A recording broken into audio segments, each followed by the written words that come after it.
بگذر ز من ای آشنا، چون از تو من دیگر گذشتم.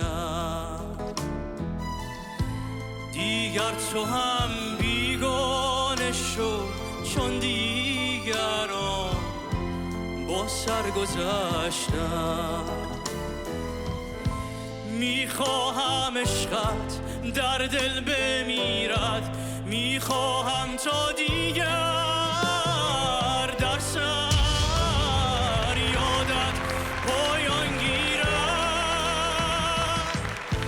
بگذر ز من ای آشنا، چون از تو من دیگر گذشتم.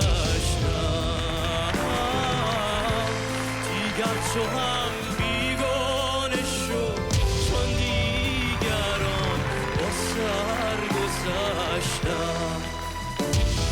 هر عشقی میمیرد، خاموشی میگیرد، عشق تو نمیمیرد.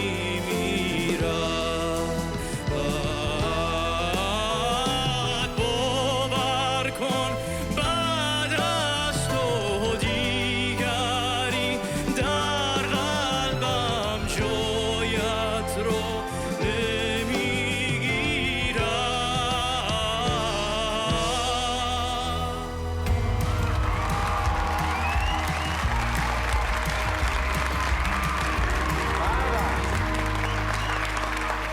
آقای خوشتیپ، اسم شما؟ من آروین هستم. آروین. بله.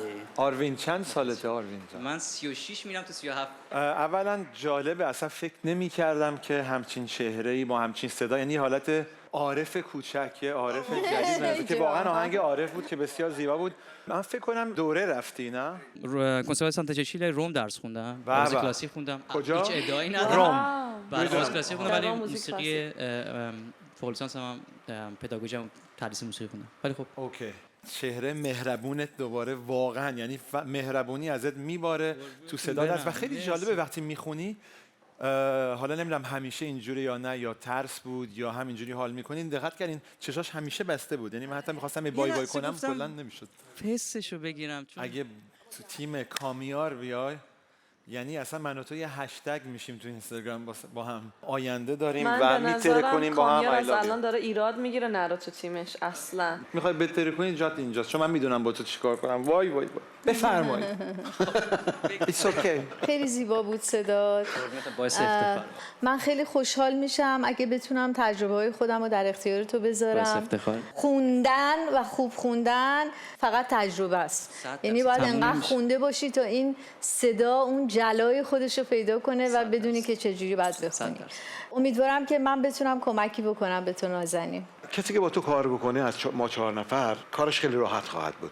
با هر کدوم از ماها بدی، ماها آدمای خوش شانسی خواهیم بود که با تو کار بکنیم. میخوام تو تیم من باشی.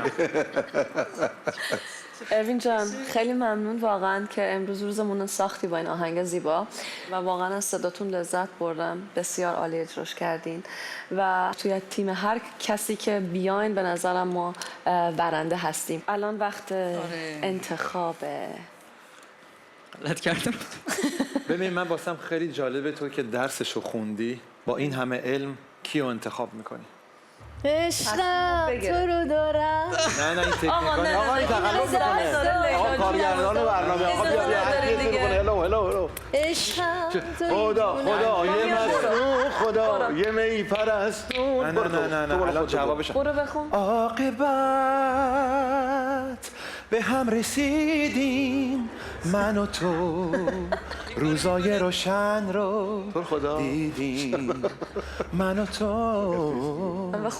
گفتم سلام آقا، بی خیال نگو فردا چی میشه، بدون کامیار چی میشه، دیگه بس کامیار نگو تکلیف فردا چی میشه. گفتم کامیار سلام، گفتم سوگند خدافظ. باشه بای. واقعا انتخاب کن، میدونم سخت انتخاب. تصمیم میفته توی میکروفون بلند بگو که همه بشنون. آره یهو بگو. از بچگی حتی اگه من خاطره نیستم. نداری؟ از بچگی از بچگی خاطره نداری؟ اسم مامانت نه از این تکرار نمیشه. خب بگو 1 آرمین 2 جان بگو عزیزم. بله من الان میگم. میخواد بیا تیم من فکر کنم.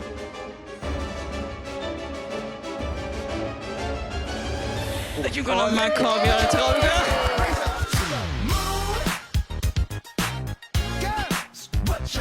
من آروین رو که شنیدم قشنگ قلب پاکش رو حس کردم و هم تکنیک شنیدم، هم احساس کردم که با یکی دارم برخورد میکنم که احساس میکنم درسش رو خونده، چون یه حرکتایی میکرد با صداش که متوجه شدم.